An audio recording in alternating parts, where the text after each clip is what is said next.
They called him a thug. They called the cop a hero. But when the truth came out, everything changed.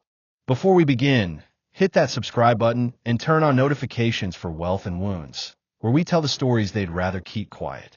Stories of injustice, pain, and the fight for justice. Let's get into it. The sky over Greenwood, Mississippi, was painted with hues of orange and crimson as the sun dipped behind the trees. But for 15-year-old Malik Carter, that sunset marked the end of his childhood. He was tall for his age, soft-spoken, and always had headphones in his ears. But that evening, Malik wasn't listening to music. He was running home.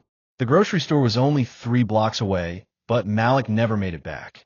Officer Rick Daniels, a decorated cop with 15 years on the force, was patrolling that night. Locals whispered about him, how he always policed the black side of town harder than anywhere else. But no one dared to speak up. In Greenwood, Daniels wasn't just a cop. He was the law. Malik fit the description. That's all it took. A young black male in a hoodie. That vague report was enough for Daniels to slam his squad car door and draw his gun. Hands up, Daniels barked. Malik froze, his grocery bag swinging by his side. He raised his trembling hands, but it wasn't enough. 2 seconds. 3 shots. Malik hit the pavement. Groceries scattered around his body. His hoodie darkened with blood. The gun clattered as Daniels spoke into his radio, his voice calm, rehearsed. Suspect reached for a weapon. Shots fired, requesting backup. But no weapon was ever found. Just Skittles, a soda, and a receipt. The next morning, Malik's mother, Tanya Carter, got the knock every black parent dreads. Police tape still clung to the sidewalk outside her home. They said Malik was resisting arrest. They said they feared for their lives. She collapsed in her doorway, screaming his name, her cries echoing down the block. Neighbors came out, some with cameras, some in tears. They all knew what really happened. Malik wasn't a threat. Malik was just a kid walking home. Days later, the press descended. Malik's story went viral, but in Greenwood, the narrative was already being spun. Daniels was hailed as a hero officer. They said he was just doing his job. At the police press conference, the chief smiled for the cameras. We support Officer Daniels and his decision to protect himself from a dangerous suspect, he said, his words deliberate. A slideshow of Malik's school photos was projected on the screen, each one chosen to make him look older, meaner. They painted Malik as a thug. They dragged his name through the mud. But Tanya refused to be silent. My son was a baby, she said at a rally outside City Hall. He was 15 years old. He was unarmed. You will not kill his name like you killed his body. If stories like this hit you in the heart, subscribe today. This is Wealth and Wounds, where we shine a light on stories that matter. Tanya's fight for justice became a movement. Protests erupted across Greenwood, people marching with signs that read justice for Malik and stop killing our kids. Meanwhile, Daniels remained free. He returned to work within weeks. The system moved swiftly, just not for Malik. When the case reached the courtroom, Tanya walked in holding Malik's hoodie. The jury was mostly white, the judge an old friend of Daniels' father. The prosecutor's arguments were weak. Daniels' defense? Bulletproof. The jury deliberated for less than 2 hours. Not guilty. The courtroom erupted. Tanya collapsed into her attorney's arms as Daniels walked out the front doors, grinning, adjusting his badge. Justice wasn't served. The system had chosen its side. But what Daniels didn't know was that someone had been watching. Malik's best friend, Jamal, had been there that night, just a block away. He'd been recording on his phone, and he caught everything. Daniels never gave Malik a chance. At first, Jamal was scared to release the footage. He'd seen what happened to whistleblowers in Greenwood, but he couldn't live with the truth eating away at him. He uploaded it anonymously. The video exploded online. Millions watched Daniels shoot a child with his hands raised. No gun, no threat, just fear and hatred. Public outrage reached a boiling point. News trucks lined Malik Street. Civil rights lawyers called Tanya, offering their help. Protests turned into national marches.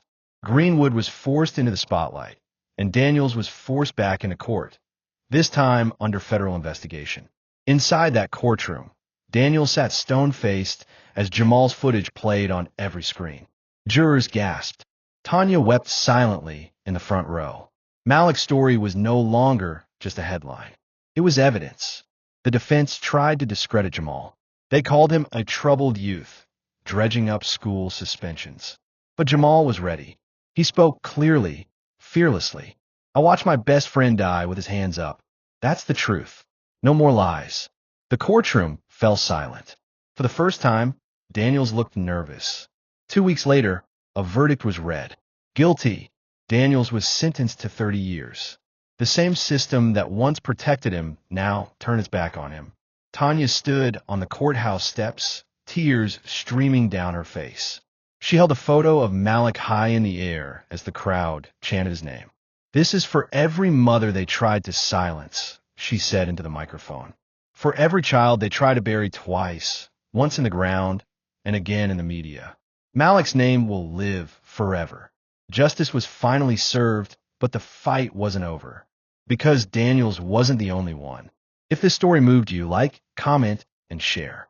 And don't forget to subscribe to Wealth and Wounds. Because Malik's story is just the beginning.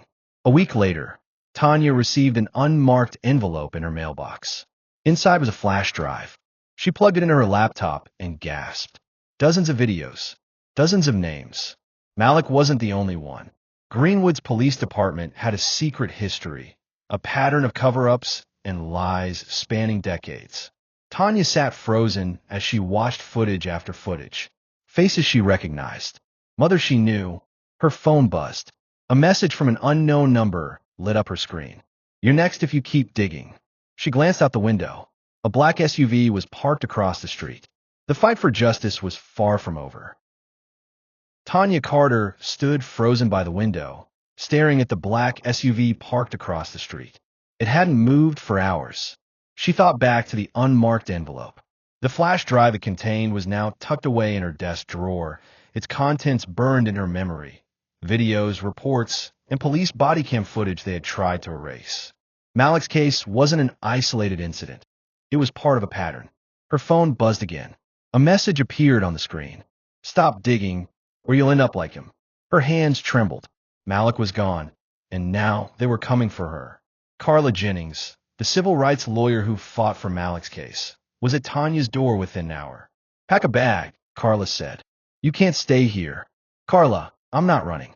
They need to pay for what they did to my boy, Tanya said, her voice breaking. They will, but you need to stay alive to make that happen. Carla had connections, a network of activists and journalists who'd been following Greenwood's police corruption for years. They'd already confirmed the SUV was registered to a private security contractor, one with deep ties to the police department. This isn't just cops protecting cops, Carla said. This is a whole machine built to keep people like Daniels safe. And now you're a threat to that machine. Tanya reluctantly agreed to leave. Carla drove her through back roads late that night to a safe house owned by a trusted activist. It was a small, dimly lit cabin on the outskirts of town, surrounded by trees. As they settled in, Tanya whispered, Do you really think they'll come after me? Carla glanced at the window, then back at Tanya. I don't think. I know. She handed Tanya a burner phone. If anything happens, call me. And whatever you do, don't open that door for anyone. While Tanya tried to rest, Carla was back at her office, studying the files from the flash drive. There were dozens of cases. Teenagers framed for crimes they didn't commit, planted evidence, coerced confessions. Daniels was just one of many. The deeper Carla dug, the more powerful names she saw. Judges, city council members, even the police chief. Carla decided to reach out to a journalist friend, someone brave enough to publish the truth. She dialed his number. Carla? It's late, he said groggily. I have something big, she said. Something that could take down half the police department. He was silent for a moment. Send it to me. Tonight. Carla hesitated. No, this can't go through email. I'll meet you. Later that night, Tanya woke to the sound of footsteps outside the cabin. She peeked through the blinds. Two figures in dark clothing were moving silently around the yard. She grabbed the burner phone and called Carla. Someone's here, Tanya whispered. Carla's voice was urgent. Lock yourself in the bathroom. Now. Tanya grabbed Malik's photo from the nightstand and ran to the bathroom, barricading the door with a chair. She clutched the photo to her chest, tears streaming down her face. The front door creaked open. "Find it," a man's voice hissed. Tanya held her breath as footsteps echoed through the cabin. Drawers opened. Furniture scraped. They were searching for the flash drive. Suddenly, red and blue lights lit up the windows. Sirens wailed. The intruders cursed and bolted out the back door. "Greenwood PD, come out with your hands up." Tanya stepped out cautiously, but when she saw the officers, her stomach sank. These weren't allies. They were Daniel's old colleagues, the same men who had testified in his defense. "Ma'am, we need to ask you a few questions," one said with a smirk. Before Tanya could respond, another car screeched to a halt in the driveway. Carla jumped out, shouting, "Get in." Tanya didn't hesitate. She sprinted to the car, clutching Malik's photo. Carla floored it, leaving the police in a cloud of dust. "They're not just watching you," Carla said breathlessly. "They're trying to erase you." Carla knew they needed help. She arranged a meeting with a former officer named Darnell Hayes, a man who'd quit the Greenwood PD after witnessing its corruption firsthand. Darnell's hands shook as he slid a manila folder across the table. "Everything you've heard? It's worse. They've been planting drugs, falsifying reports, and silencing anyone who talks." Daniels wasn't a bad apple. He was following orders. Carla flipped through the folder. Names, photos, bank records. "This is enough to destroy them," Carla said. Darnell shook his head. "You don't get it. They'd burn this city to the ground before they let that happen." Armed with the flash drive and Darnell's documents, Carla and Tanya held a press conference. "This is bigger than one case," Carla told the crowd of reporters. "This is a pattern of systemic racism and corruption designed to terrorize black communities." Tanya stood beside her, holding Malik's photo high. "They killed my son. Now they want to kill the truth. But I won't stop. Not until every single person responsible is behind bars." The footage went viral. Greenwood erupted in protests. National outlets picked up the story. The city was on edge. If this story has you on the edge of your seat, subscribe today. Wealth and Wounds brings you the truth they'd rather bury. That night, Carla's office was broken into. Her files were stolen, computers smashed. The message was clear: back off. But the attack only strengthened Tanya's resolve. "I'm not scared anymore," she told Carla. "They took everything from me already. What else can they do?" Federal investigators were finally forced to act. Subpoenas were issued. Officers were suspended. The police chief resigned. But Tanya's fight wasn't over. She wanted every name exposed. In the courtroom, tension hung thick in the air. Carla laid out the evidence piece by piece. Falsified reports, illegal wiretaps, secret payments. Tanya sat in the front row, her hands clenched around Malik's photo. The defense tried everything to discredit her. They said she was emotional, unstable. But Tanya stood and spoke directly to the jury. "My son is dead because they didn't see a child. They saw a target. If I have to risk my life to stop this from happening to another boy, I will." Her words silenced the room. A surprise witness was called, Darnell Hayes. He took the stand and testified against his former colleagues. "I was part of it," he admitted. "I watched them cover up shootings, plant drugs, frame kids. And I stayed quiet. I can't stay quiet anymore." The courtroom erupted. For the first time, the system began to crack. That night, Tanya returned to the safe house. She was exhausted, but hopeful. As she placed Malik's photo on the nightstand, her phone buzzed again. "You think this is over?" He wasn't the only one. Attached was a photo. Tanya, Carla, and Darnell leaving the courthouse. A shiver ran down her spine.